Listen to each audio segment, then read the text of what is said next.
যে অসমখনত তোমালোকে এই ধৰণে সাম্প্ৰদায়িক বিদ্বেষ বিয়পাই দিব নোৱাৰা আৰু যদি তোমালোকে এই চেষ্টা কৰা অসমৰ মানুহে আমি ঐক্যবদ্ধ হৈ তোমাৰ এই চেষ্টাত বাঞ্চাল কৰি 26ত এনে শিক্ষা দিম তোমাক ৰাজ্যখন চহৰত পৰিণত কৰিব নিদিব আমি হেমন্ত বিশ্ব শৰ্মা বুঝে নিবি যেনে ৰঞ্জিত দাস কৰক ওপৰত হিমন্ত বিশ্ব শৰ্মা আৰু আমাৰো কেইটামান চেলা চামুণ্ডা আছে আপোনালোকৰ মাজতো দুই এটা আহিছে আহিছে নে নাই মুছলিমৰ মাজতো দুই চাৰিটা এই বিজেপিৰ চেলা চামুণ্ডা আহিছে ধৰক তেওঁলোকক কিয় মানুহৰ নামত নটিচ কৰিছা মুছলমান মানুহ যি জীৱিত আছে তাক মৰা বুলি কিয় কৈছা বিজেপি ধৰিব লাগিব শংকিত হৈছে আমাৰ এই সৰভোগ সমষ্টিত ভৱানীপুৰ সৰভোগ সমষ্টিত প্ৰায় 5,000ৰ ওচৰা ওচৰি মানুহক অবজেকশ্যন দিছে 22 তাৰিখে ৰাতি 12টা বজালৈকে অবজেকশ্যন দিয়াৰ অনলাইন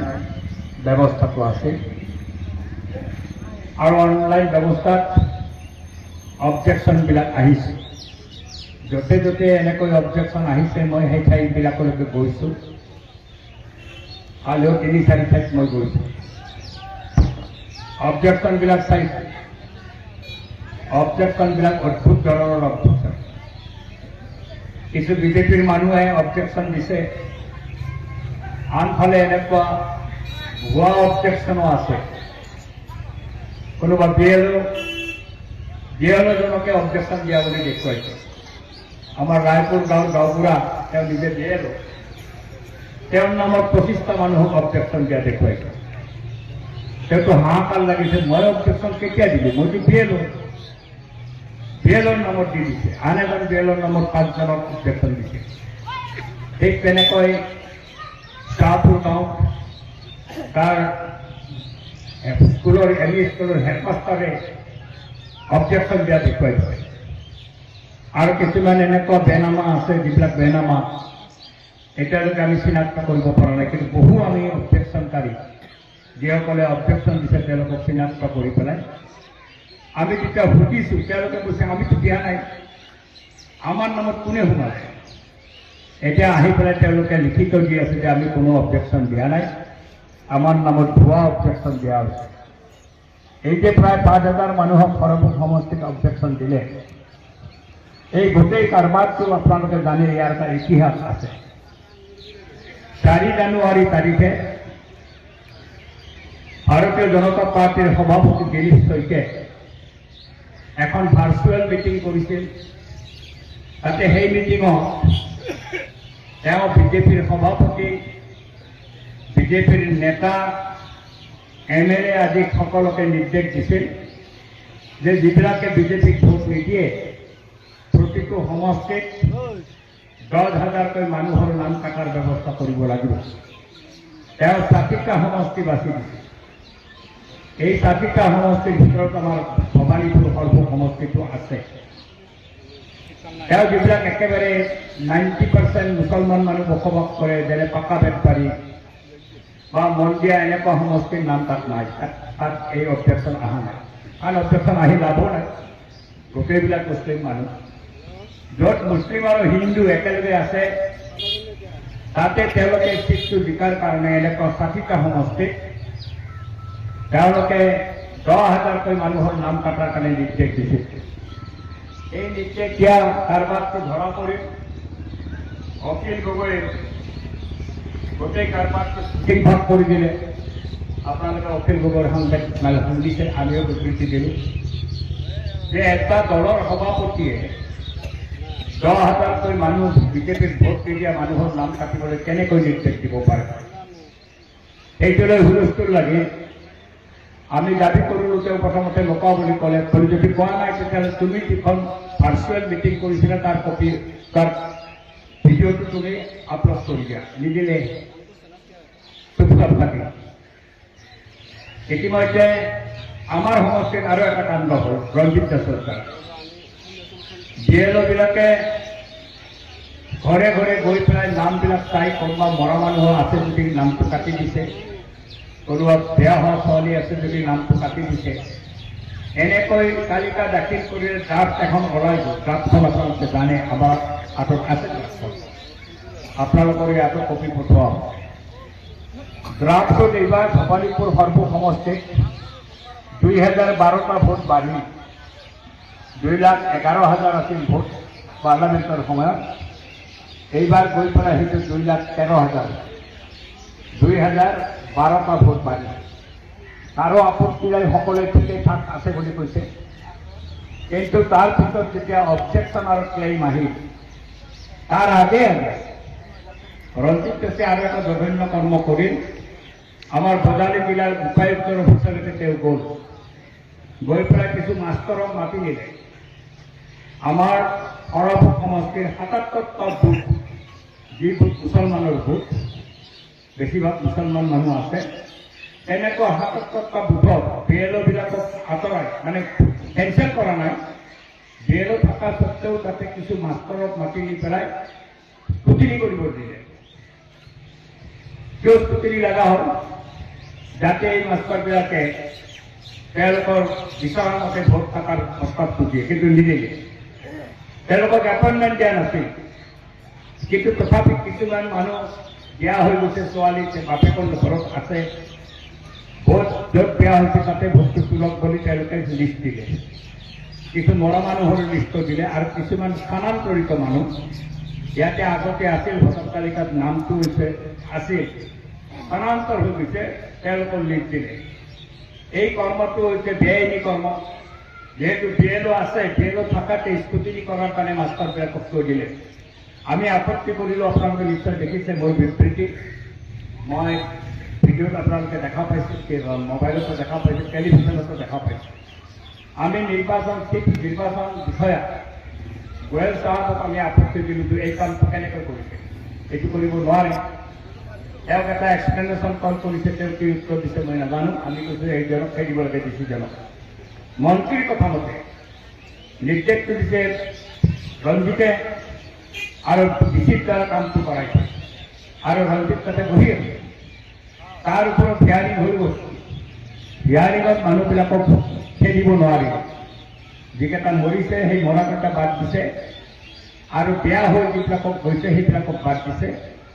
যিমানখিনি এই তালিকাত আহিছিল তাৰে 10% মানুহৰ নাম বাদ পৰিছে, আৰু এইবিলাকৰ ক্ষেত্ৰত বৰ বিশেষ আপত্তি কৰিব লগা নাই। বিয়া হৈ গৈছে ছোৱালী, বাপেকৰ ঘৰতে নামটো আছে, গিৰিয়েকক তাতে নামটো উঠাৰ কাৰণে 8 নম্বৰ ফৰ্ম ফিল আপ কৰাৰ কাৰণে সুযোগ দিছে তেওঁ। আমাৰ এতিয়া আজাদ নগৰত 21গৰাকী এনেকুৱা বিয়া হোৱা ছোৱালীৰ নাম আহিছিল। মই নিজে লৈ গ'লোঁ, তেওঁলোকে বিয়া হৈছে, ঠিক আছে, বাপেকৰ ঘৰত থাকিব নালাগে, সেইটো টাউনতে বিয়া হৈছে। 8 নম্বৰ ফৰ্ম ফিল আপ কৰি পেলাই তেওঁলোকৰ নামবিলাক অনা হ'ল। ইমানতে শান্ত নাথাকিছে। এই যে দিলীপ শইকীয়াই ক'লে যে 10,000 কৰি নাম কাটিব লাগিব, দিলীপে বিজেপিত ভোট নিদিয়ে। এইটো কৰাৰ কাৰণে খচৰা যিখন ওলাই গ'ল, ড্ৰাফ্ট ভোটাৰ তালিকা ওলাই যোৱাৰ পিছত 22 তাৰিখলৈকে ক্লেইম আৰু অবজেকশ্যনৰ সময় আছিল। 22 তাৰিখৰ ৰাতি 12টা বজালৈকে কাৰোবাৰ যদি ভোট উঠা নাই, তেওঁ ক্লেইম কৰিব পাৰে, মোৰ ভোটটো কিয় উঠা নাই, উঠাওক। আমাৰ 6 নম্বৰ ফৰ্ম ফিল আপ কৰি বহু ডেকা ল'ৰাই ফৰ্ম ফিল আপ কৰি দিছে, সেইবিলাক এতিয়াও ফেচলা কৰা নাই। সেইটো 8 নম্বৰ ফৰ্ম ৰেডি আহিল, আৰু 22 তাৰিখলৈকে অবজেকশ্যন দিয়াৰ সময়টো থকা। আমি 22 তাৰিখৰ পিছত দেখা পালোঁ কেইখনমান গাঁৱত টাৰ্গেট কৰি পেলাই বহুত অবজেকশ্যন আহিল। আমাৰ ওচৰৰ ৰায়পুৰত প্ৰায় 450 মানুহ, দুটা বুথ 450 মানুহৰ ওপৰত অবজেকশ্যন আহিছে। আমাৰ ইয়াতো কিছু অবজেকশ্যন আহিছে, শাহপুৰ আৰু দামোদাৰগুৰিত বেছি অবজেকশ্যন আহিছে। আমাৰ মাতলিগাৰৰ যিটো মুছলিম পাৰা আছে তাতে অবজেকশ্যন আহিছে 27টা। কিন্তু আমাৰ ভেৰি যাক খিলঞ্জীয়া মুছলমান বুলি কয়, অসমীয়া মুছলমান, তেওঁলোকৰ তাতেও আহিছে 26টা। এনেকৈ আমি চব পালোঁ, চাই গম পালোঁ প্ৰায় 4,500 মানুহৰ নামত অবজেকশ্যন আহিছে। তাৰপিছত আমি অবজেকশ্যন দিয়া মানুহবিলাকক বিচাৰিলোঁ, তেওঁলোকক পোৱা নাযায়। 2-4জনক আমি পাওঁতে তেওঁলোকে ক'লে যে আমি অবজেকশ্যন দিয়া নাই। গাঁওবুঢ়াটো পাগল হৈ গৈছে, ৰায়পুৰৰ গাঁওবুঢ়া। মই কেতিয়া অবজেকশ্যন দিলোঁ? মই BLO, মই অবজেকশ্যন দিয়া নাই। তাতে 25টা মানুহৰ নামত তেওঁ দিয়া বুলি, অবজেকশ্যন দিয়া বুলি ৰিপৰ্ট আহিছে। অৱশ্যে এনেকৈ ভুৱা অবজেকশ্যন দিয়াৰ ফলত যিসকলে নিদিয়াকৈও তেওঁলোকৰ নামত অবজেকশ্যন আহিছে, তেওঁলোকে লিখিত দিছে, আজি চবে লিখিত দি আছে। যে আমি অবজেকশ্যন দিয়া নাই, তাৰ মানেটো হৈছে সেই অভিযোগবিলাক এনেও খাৰিজ হৈ যাব। এই কথাটো যেতিয়া চলি আছে 22, 23, 24 তাৰিখে ৰাতি মোক কংগ্ৰেছৰ নেতা দেৱব্ৰত শইকীয়াই ফোন কৰিছে, দাদা আপুনি আহি যাওক 25 তাৰিখে ৰাতিপুৱাই গুৱাহাটীলৈকে আহক। বোলে কিয়? বোলে এইটো ভয়ংকৰ কাণ্ড হৈছে, আপোনাৰ তাতে কিমান আছে? মোৰ তাতে বেছি নাই, 4,000 মান ওলাইছে। বোলে আমাৰ বিলাকত সাংঘাতিক, শিৱসাগৰত অখিলৰ সমষ্টিত 60,000ৰ অবজেকশ্যন দিছে। তাত কিন্তু মিয়া মানুহ নাই, শিৱসাগৰততো মিয়া মানুহ নাই, কোন আছে? খিলঞ্জীয়া অসমীয়াবিলাক আছে, যিবিলাকক হিমন্ত বিশ্ব শৰ্মাই খিলঞ্জীয়া বুলি কৈছে, সেই মানুহ আছে। মৰিয়া, এই মৰিয়া তৰিয়া যিবিলাক আছে, মৰিয়া তেওঁলোকক অবজেকশ্যন দিছে, গোটেই অসমীয়া মুছলমানক 60,000। অখিলে মোক তেতিয়া ৰাতি ফোন কৰিলে, দাদা কালি আহি যাওক, এইটোতো ভয়ংকৰ কথা হৈছে, ইয়াৰ বিৰোধিতা কৰিব। 25 তাৰিখে ৰাতি মই গুচি গ'লোঁ, গৈ পেলাই আপোনালোকে দেখছে, মোবাইলৰ পৰা দেখছে, খবৰৰ কাগজতো আহিছে যোৱাকালি প্ৰতিদিনত। আমি দেৱব্ৰত শইকীয়া কংগ্ৰেছৰ পৰা, ৰকিবুল হুছেইন MP কংগ্ৰেছৰ পৰা, অখিল গগৈ ৰাইজৰ দলৰ পৰা, লুৰিণজ্যোতি গগৈ জাতীয় পৰিষদৰ পৰা আৰু মই CPM-ৰ পৰা আমি সাংবাদিক মেল কৰিলোঁ। অৱশ্যে ৰকিবুল সাংবাদিক মেলত নাছিল। তাৰপিছত সিদ্ধান্ত ল'লোঁ আমি চিফ ইলেক্টৰেল অফিচাৰৰ তালৈকে যাম। তালৈকে গ'লোঁ, এতিয়া ৰকিবুলো আহিল। আমি ধৰিলোঁ চিফ ইলেক্টৰেল অফিচাৰক, এইটো কি কাণ্ড? অবজেকশ্যনৰ নামত আপোনালোকে কি অবজেকশ্যন দিছে? জীয়াই থকা মানুহক মৰা বুলি অবজেকশ্যন দিছে। ই মষ্টে সেই বেছিভাগ জীয়াই আছে। কিছুমানক কৈছে এওঁ বাহিৰত থাকে, কিন্তু ঘৰতে আছে, বাহিৰত থকা বুলি অবজেকশ্যন দিছে। এই ধৰণৰ কাণ্ডত অবজেকশ্যন দিয়াত হুলস্থু লাগিলে তেওঁক আমি ধৰিলোঁ। ধৰাৰ পিছত তেওঁতো বিপৰীত কৰিলে, কাৰণ অবজেকশ্যনবিলাক হিয়াৰিং কৰিব লাগিলে 7 দিনৰ নটিচ দিব লাগে। সময় নাই, 2 তাৰিখে হিয়াৰিঙৰ শেষ হৈ যাব। এতিয়া নটিচ দি পেলাই হিয়াৰিং কৰাৰ ব্যৱস্থাটো কৰিব নোৱাৰে। আনফালে 10 তাৰিখে ফাইনেল ভোটৰ তালিকা ওলাব। আমি ক'লোঁ যদি এইটো হয় তেতিয়াহ'লে আমি আপোনালোকক ক্ষমা নকৰিম, ঘেৰাও কৰি ৰাখিম যদি মানুহৰ নাম থাকে। এতিয়া নিৰুপায় হৈ পেলাই ইলেকশ্যন অফিচাৰে DC বিলাকক নিৰ্দেশ দিলে যে এতিয়াতো সময় নাই, BLO বিলাকক এছাইনমেণ্ট কৰি দিয়ক, BLO বিলাকে চাই পেলাই এই অবজেকশ্যনবিলাক সঁচা নে মিছা এইটো বিচাৰ কৰি পেলাই ৰিপৰ্ট দিয়ক। কালিৰ পৰা BLO বিলাক নামি গৈছে, আপোনালোকক গম পাইছে। BLO বিলাকে ঘৰে ঘৰে গৈ তেওঁলোকেতো চিনিয়ে পায়, জানে মানুহটো আছে, মৰা নাই। নমৰা মানুহটোক মৰা বুলি অভিযোগ দিছে, আকৌ BLO লিখিব লগা হৈছে, BLOৰ কাম বাঢ়ি গ'ল। BLO বিলাকে এতিয়া ঘৰে ঘৰে গৈ পেলাই ৰিপৰ্ট তৈয়াৰ কৰি আছে আৰু দাখিল কৰিব। তেওঁ কৈছে যে দাখিল যদি কৰে তেতিয়াহ'লে এই অভিযোগবিলাক কেঞ্চেল কৰি দিম। আমি আশা ৰাখিছোঁ বেছিভাগ অভিযোগ কেঞ্চেল হৈ যাব, কিন্তু চক্ৰান্তৰ শেষ নাই, ভয়ংকৰ চক্ৰান্ত। আৰু মানুহৰ মাজত সাংঘাতিকভাৱে ভয় সোমাই গৈছে। কালি মই যেতিয়া জামাদাৰবাৰীত এই চাহপুৰ চকত মিটিং কৰিব গৈছোঁ, তাত এজন মাষ্টৰ তেওঁ মোক লগ পাইছে, ছাৰ মিটিং কৰিব আহিছে বোলে। চাওকচোন চাওক, মোৰ ঘৈণীটো ডেকা ঘৈণী, এই মৰা বুলি অবজেকশ্যন দিছে। ঘৈণীটো একেবাৰে নাৰ্ভাছ হৈ গৈছে, মই মৰিলোঁ, কেঠান মৰিলোঁ। মই কিন্তু নেৰি সিহঁতক হাইকোৰ্ট কৰিম। বোলে ঠিক আছে, দৰকাৰ হ'লে যদি কাটি নিদে, কেঞ্চেল যদি উঠাই নিদে তেতিয়াহ'লে হাইকোৰ্টটো আমি কৰিমেই। হাইকোৰ্ট কৰাই নহয়, আমি ঘেৰাও কৰি দিম গোটেই SDC অফিচ। মই সেই সিদ্ধান্ত জনাই দিলোঁ, খুব ভাল পালে মানুহে। আজি ৰাতিপুৱাৰ পৰা ঘূৰি আছোঁ, এনেধৰণে মানুহক বস্তুকে মানুহে ভয় খাইছে, ভয় খোৱা কথা। কিন্তু তথাপি মই অনুৰোধ কৰিছোঁ আপোনালোকে বেছি ভয় নাখাব, কাৰণ আমি এটা যুদ্ধ দিছোঁ যাতে মানুহৰ নামবিলাক থাকে, যুদ্ধ এখন দিছোঁ। এই যুদ্ধখনত চাওঁ আমি 2 তাৰিখলৈকে কি অৱস্থা হয়। BLOৰ ৰিপৰ্ট মতে এই নামবিলাক উঠে নে নুঠে, বা অবজেকশ্যনবিলাক কেঞ্চেল হয় নে নহয়। ইতিমধ্যে অৱশ্যে বহু অবজেকশ্যনকাৰীয়ে মিছা বুলি জানি তেওঁলোকে উঠাই দিছে, আৰু উঠাই লোৱাটো ভাল লক্ষণ। ইতিমধ্যে বহুতৰ চেটেল হৈ গৈছে, যিবিলাকে অবজেকশ্যন দিছে তেওঁলোকে নাম উঠাই লৈছে। উঠাই লোৱাৰ ফলত আজি আমাৰ এই গাঁওবুঢ়া, ৰাজপুৰৰ গাঁওবুঢ়া আৰু BLO জনে তেওঁলোকে লিখিত দিছে আমি কোনো অবজেকশ্যন কৰা নাই, আৰু এইবিলাক জেনুইন মানুহ। এই ধৰণৰ ৰিপৰ্ট তেওঁলোকে দাখিল কৰি আহিছে ভোগালীত যাই পেলাই।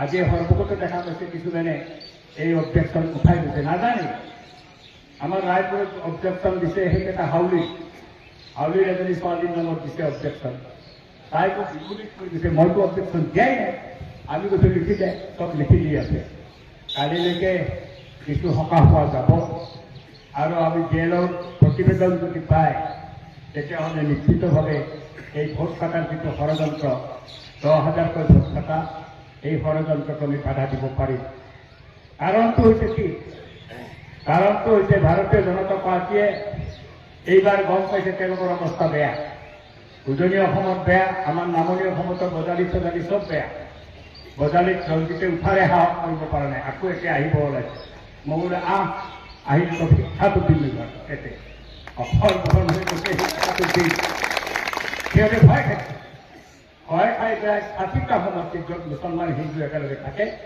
তাত মুছলমানৰ ভোটটো কাটাৰ ষড়যন্ত্ৰ কৰিছে যদি 10,000 কথা যায় তেতিয়াহ'লে হয়তো ক'ৰবাত জিকিব পাৰিব এইটো ভাবি এই কামবিলাক কৰিছে আপোনালোকে গম পাইছে আমি বৰ তাজ্জুব পাইছোঁ আশ্চৰ্য প্ৰকাশ কৰিছে যোৱা 26 তাৰিখে কালি পতাকা উত্তোলন কৰিবলৈ গৈ তাৰ আগদিনাখনো আমাৰ মুখ্যমন্ত্ৰী কি কৈছে যে মই ন্যায়বিলাকক কষ্ট দিলে সবচোন এজন মুখ্যমন্ত্ৰী এই কথা ক'ব পাৰে নাই সেইটো মুখ্যমন্ত্ৰী চবৰে মুখ্যমন্ত্ৰী আমাৰ দেশত এখন সংবিধান আছে সংবিধানত সকলোৰে অধিকাৰ সমান আৰু মই যেতিয়া MLA হৈছোঁ ময়ো সংবিধানৰ নামত শপত খাইছোঁ এছেম্বলিত শপত লোৱা বুলি কয় শপত খাইছোঁ মুখ্যমন্ত্ৰীও শপত খাইছে যে সংবিধান মই মানি চলিম সংবিধানৰ মতে সকলো মানুহক মই সুবিচাৰ দিম তেওঁ শপত খাইছে কিন্তু এনেকুৱা নিৰ্লজ্জ মানুহ নিজৰ শপতটো পাহৰি যাই কৈ আছে মই ন্যায়ক অত্যাচাৰ কৰিমে ন্যায়ক মেহান শিক্ষা কলে এনেকুৱা কথা কৈছে মুখ্যমন্ত্ৰী সেইকাৰণে আমি এনেকৈ মিটিং কৰিছোঁ যে মানুহক আজি সচেতন কৰা দৰকাৰ যে এইজন মুখ্যমন্ত্ৰী যদি থাকে আমাৰ ৰাজ্যত দেশৰ মানুহৰ শান্তি নহ'ব